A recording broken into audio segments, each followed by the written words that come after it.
What kind of a leader are you? I believe there are certain practical principles that will help us to become great leaders. This is The Greatness Show with the greatness coach, Chris Johnson. Let's be great.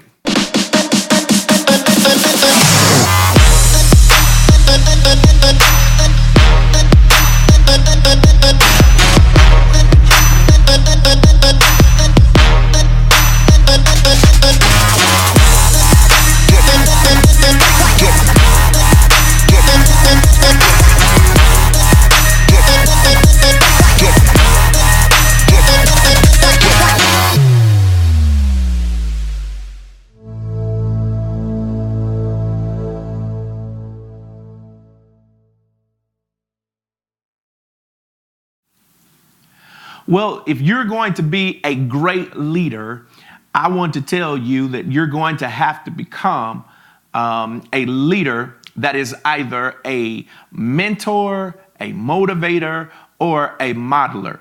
I'm teaching these principles from my book, The 3 T's of Ministry. Go pick it up.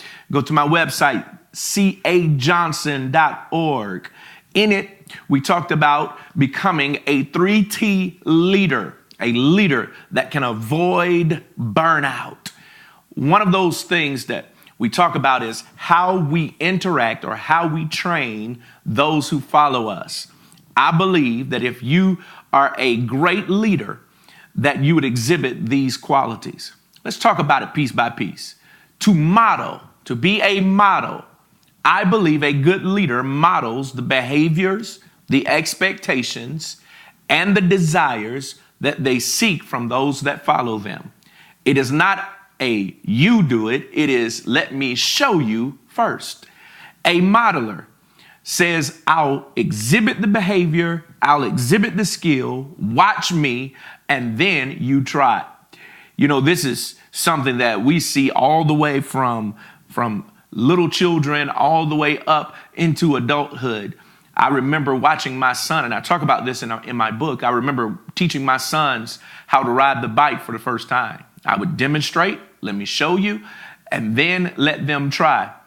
Even in ministry, the church that I lead, the organization that I lead, I even now have to show and then allow individuals opportunity to exhibit what they've seen me do. Jesus, one of the greatest leaders that walked the face of this earth, in my opinion, the greatest leader that walked the face of the earth. He would often show, he would demonstrate, and then he would teach. You know, he prayed, and then when he would pray, he would perform a miracle. The disciple says, Lord, teach us to pray. He says, when you pray, do this. He comes walking on the water, and then one of his disciples jumps out of the boat because he had seen his teacher do something he desired to do. Modeling.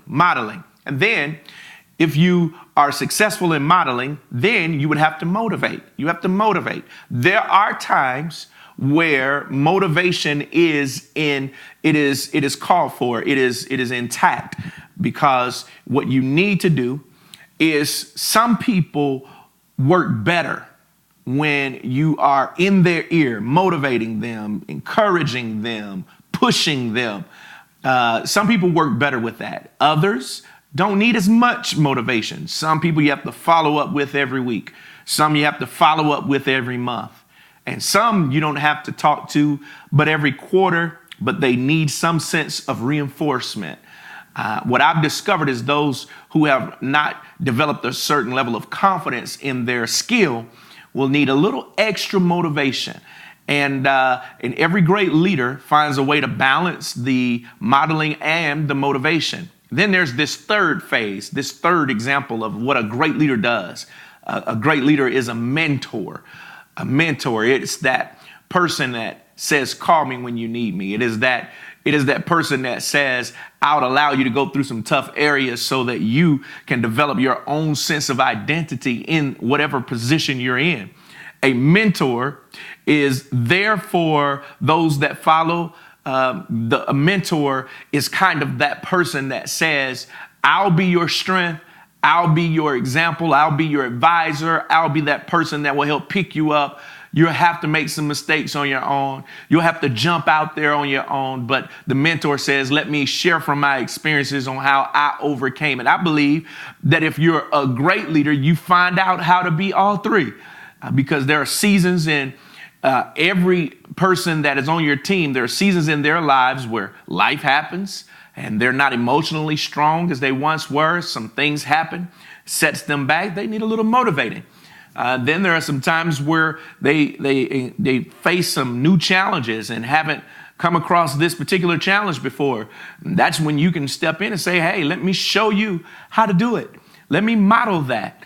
And then, of course, when the ball is rolling pretty good, so to speak, that's that time where you can step back and mentor. I believe if you can be all three of those, I believe if you learn how to balance all three of those, man, it sets the stage for you to be a great leader.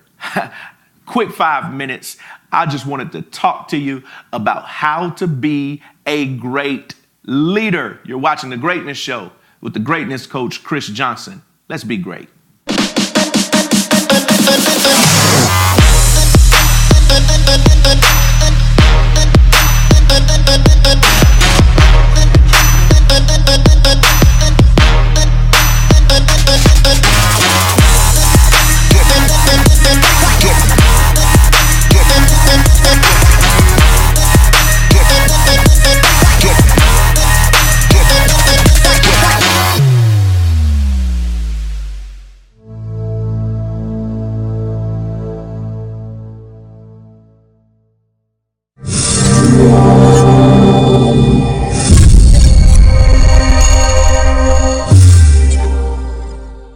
Well, hello, beloved. This is Bishop J, Lady T.